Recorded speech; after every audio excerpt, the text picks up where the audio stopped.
Isang SUV na hinarang dahil sa traffic violation ang nakita ng armas at sangkap ng pampasabog. At ang mga sakay nito dating nagpanggap na malapit daw sa Malacanang o malapit daw sa Malacanang. Nakatutok si Oscar Oida.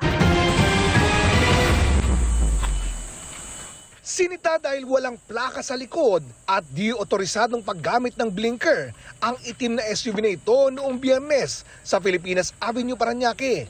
Pero nang silipin ito ng mga tauhan ng PNP Highway Patrol Group, nadiskubring kargado ito ng isang baril, 3 bulletproof vest, patalim at hinihinalang C4 explosive.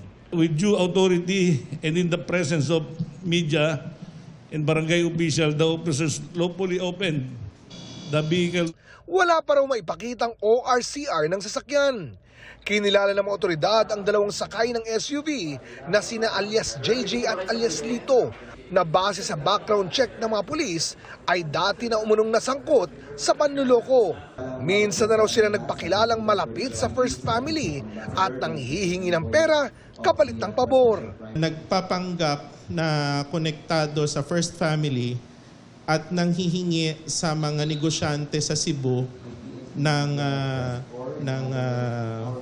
pera para sa approval ng kanilang or continuation ng mga negosyo nila. In fact, nagpapanggap sila na undersecretary ng OP, kaya talagang very serious yung mga ginagawa nila.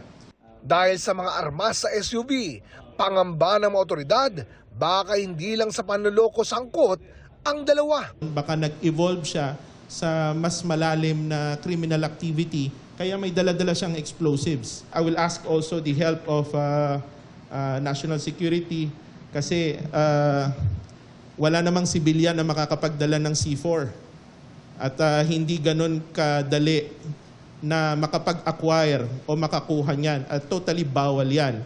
C4 ginagamit ng mga terorista. How come na meron siyang daladalang ganyan?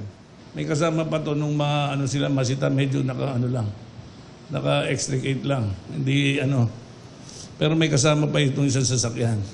Ayon sa isa sa mga suspect, wala pa kaming ginawang masama. Bahala na po si Lord sa kanila. Nadamay lang po. Driver po. naharap sa patong-patong na asunto ang mga suspect kabilang ang paglabag sa RA 9516 o unlawful possession of explosives. Para sa GMA Integrated News, Oscar Oida, nakatutok, 24 oras.